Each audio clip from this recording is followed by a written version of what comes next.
Mr. Senate President, Majority Leader, colleagues, and of course to the author and sponsor. Alam niyo po, Mr. President, na sa DSWD pa lang po si Senator Tulfo.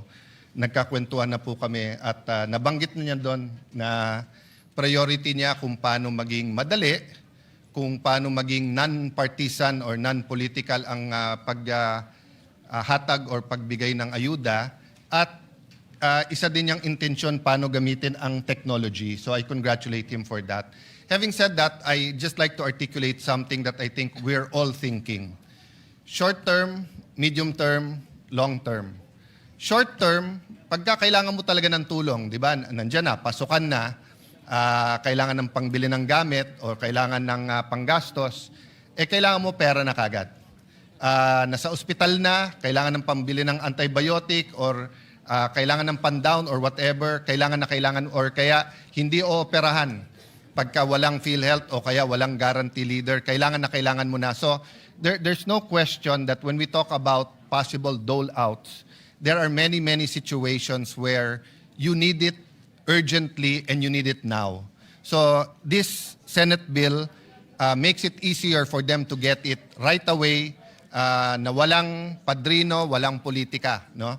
Having said that, Mr. President, I ask that we, as a group, as hopefully people with more wisdom in our age, will come up with the medium and long-term solutions. I'm happy that yung 4-piece program natin ay from a simple conditional cash transfer, nagkaroon po ng mga conditions sa kalusugan ng mga anak, nagkaroon ng proposal, magkaroon ng bigas. Ngayon, libre na rin yung kuryente. Of course, I also honor Senator Marcoleta kasi siya nag-bring up niya nung eleksyon.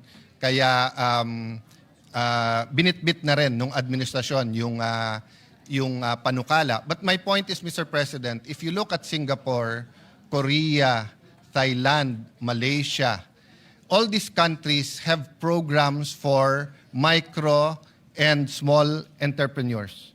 Sa atin, 5-6 pa rin, Mr. President. So we have almost 200 billion in ayuda every year. That's why I proposed, bigyan na lang ng GSMIL, diretso lahat, because we can actually do it. And actually, it's increased. More than 300 billion na yung ayuda, Mr. President. So while we support this bill and while this is a good endeavor, may I encourage all of us, no, especially sa Executive Department, come out with those programs sa kalusugan. Katulad ng PhilHealth, Mr. President, no? May I make this manifestation, Mr. President? Dito sa kamarang ito, tinanong natin sa PhilHealth, pagka puno na yung charity ward, hindi ba pwede na gamitin yung pay ward pero babayaran ng PhilHealth? Sabi nila pwede. Pwede naman talaga kasi nasa batas eh. Kung hindi pa binanggit, hindi pa mangyayari. Pinangako ng PhilHealth na ngayon taon na to, wala nang delay sa gamot. For the information of my colleagues, especially Senator Bongo and Senator Risa, the chairperson and the active sa Health Committee, walang TB medicines ngayon. Kausapin natin po yung mga LGUs, hindi daw nakapag-deliver kasi maraming dahilan. I'll let DOH answer themselves. I hope it's not true. Why? Ang TB, pag natigil yung gamot, umpisa ka na naman sa umpisa. At pag nag-umpisa ka sa umpisa, meron pong danger na maging resistant na yung pasyente. Mabuti po yung mayayaman na cities nakakabili ng sarili. Yung mga mas mahihirap na municipalities hindi makabili.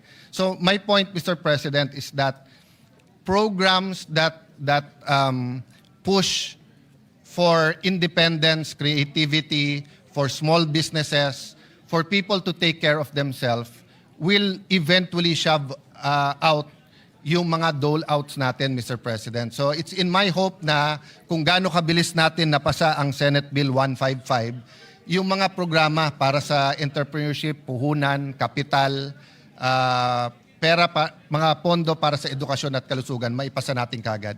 Thank you for this opportunity, Majority Leader, Mr. President. Thank you, Senator Cayetano. Majority Leader, there's... Yes, Mr. President, there's a request from our dear colleague, Senator Villanueva. Since the